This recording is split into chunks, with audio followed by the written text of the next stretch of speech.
Hello everybody and welcome to another author's vlog. I am Tom Haswell and this is my blog space, so thanks for coming. Thank you for tuning in again. I'm just going to go over a couple quick things. I had mentioned something kind of negative as far as my journey so far as an author, and it's something that a lot of people might run into, so I just wanted to kind of touch on it. If you are trying to augment your income with freelancing, at any point, you might want to consider being really careful about where you get your freelancing work from. Not to say that there's a lot of sites that aren't reputable, because there's a lot of really good ones, but just make sure you do your homework. There are some that are a little bit questionable, and I just want to go over a couple guideline kind of things that I've noticed that might make it easier to tell the difference between the two of them. If you haven't noticed by now, I am sick this week. I was sick through most of the holidays, and I'm hopped up on cold medication, so this ought to be fun to follow. I don't know where we're going yet, so when we get there, make sure you let me know. If you're trying to make your principal income as an author, there's going to be times where you have projects that are not ready to make money yet. There's going to be times where you're waiting for things to be released. There's going to be times where you're doing research or other things that aren't really marketable. It's during those periods where you're probably going to need to find another source of income. There's a couple ways you can do this as an author. I am fortunate enough that I have a niche market that I am well known in, which is miniature wargaming, and I write cold medicine. I write for a number of different wargaming companies that pay me for the work that I do in their rule books, on their websites, and what have you. So that makes a good secondary income for me when I'm working around trying to get novels out, get serials up, and things like that. It also, much like good freelancing work should, helps me to increase my reader base because it introduces me to new markets that otherwise might not have been able to read my stuff. If you're not lucky enough to have a niche market and people that will publish you in different periodicals, there's a couple other things you can do. There's a number of different magazines and publications that you can try to get published in pretty much every genre. There's some 40-ish in science fiction and fantasy. If you're looking for historical fiction, there's some nonfiction. There's always different things you can look at. A number of different websites will hire bloggers, and that's a day-to-day job that you can do. It's not going to bring in a lot of money, but it also does not take a lot of time to put up 500 words on a web page, so they're pretty good one and done pieces. Additionally, there's a number of different freelancing sites that you can go to. I'm not going to list any here right now because I haven't had a lot of experience with them yet. I have one or two that I'm currently working with, and if I keep getting regular work and it keeps paying, I will make sure to tell you guys later. I just don't want to put something up and then find out that I got lucky and it's only 1 in 10 that actually works, and then I got that one and you get the other 9, and now you're going to be all up in my face about it. I do, however, want to give you a couple quick guidelines if you're looking for a freelancing solution. The first one is, if it's a website that charges you a subscription to view their stuff, it is far more likely that it's a scam. If they charge you a percentage of what you make from different people, the only way they get money is if you actually get paid for jobs, and thus far less likely to be a scam. Same goes for different companies that want you to produce for them, or different sites. If it's a type of thing where you have to produce a product for them the first time, and then after that they will hire you for a second one, I'm not saying that these aren't good. I'm not saying that all of these situations don't work. There's a company that has a magazine that I've written for in the past that was how they screened their talent, and if they liked your first article and published it, then you got more work.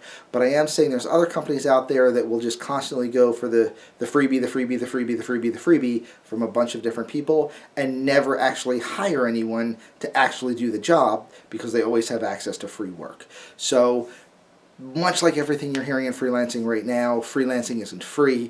If somebody wants you to do it for free, especially if they want you to do it for free and there's not some contractual reason or benefit to it, it's probably not your best idea. So look elsewhere. Also, anybody that you want to work for, any site, any blog, any website, any freelancing service, Google them and look at what people are saying about it, because I guarantee you, you're not the first person in the door. And if you are the first person in the door, don't walk in the door yet. Let somebody else find out first. But reasonably, any site that has been around, it's going to have a track record. And if there's anything you know about writers, it's that they like writing about what makes them unhappy. So if there is a site that ripped them off, utilized their work without permission, didn't pay, fudged a contract, whatever, there's going to be a track of it online. Now keep in mind that even the best companies have hiccups, and even the best companies have people that no longer work for them that are going to misrepresent. So if you only see one or two things about a company on the web that are negative, you're probably okay to discount that. If you see, however, 2 or 3 pages on Google and the first things that come up are how this company is nothing but a scam artist, that's a good one to avoid. As far as my Twitter page is going, I have over 300 subscribers, which is up 100 from the last time we talked about the 200 that I had. So that means I finished out my first month on Twitter with 300 people following me. Again, I'm not getting cocky. I know that those are small numbers for Twitter, but I am happy that I managed to get to that 300 point in my first month, and I'm going to take that as a win. You guys are nice enough to follow me, you're nice enough to retweet for me, and I really appreciate that. And on that note, the 5 people that have retweeted me the most in this past week, that's going to be Clint, which is Clint McLean. I've actually known him for a while, so that one doesn't surprise me. He's an awesome guy.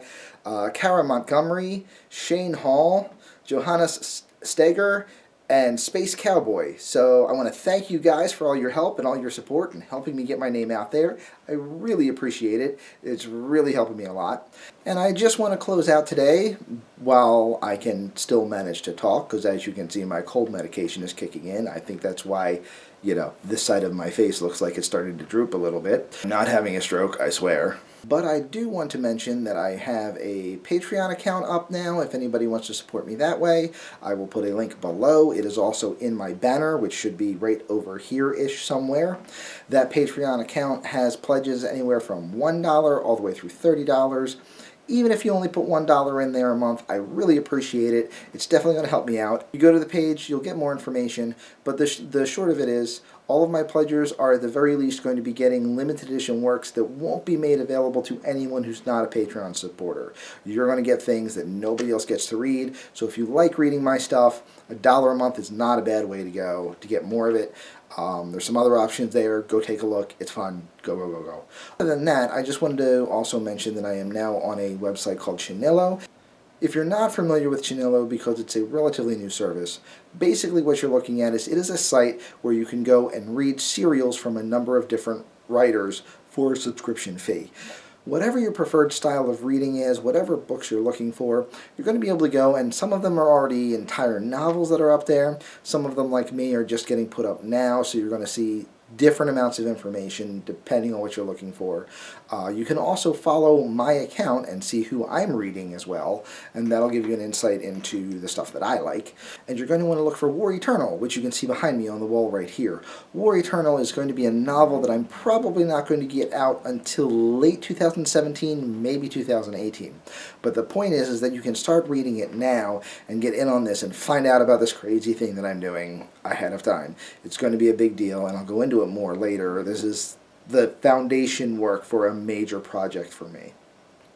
Okay, and I think that's about where I'm going to go today. I want to thank you all for stopping by. I hope you enjoyed the show. I hope I wasn't terribly boring with my cold and medication and eye droopiness. And I will hopefully see all of you next week.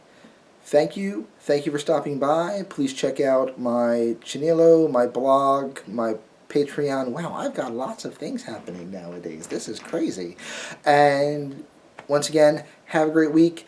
I will catch up with you again next weekend, and until then, keep reading.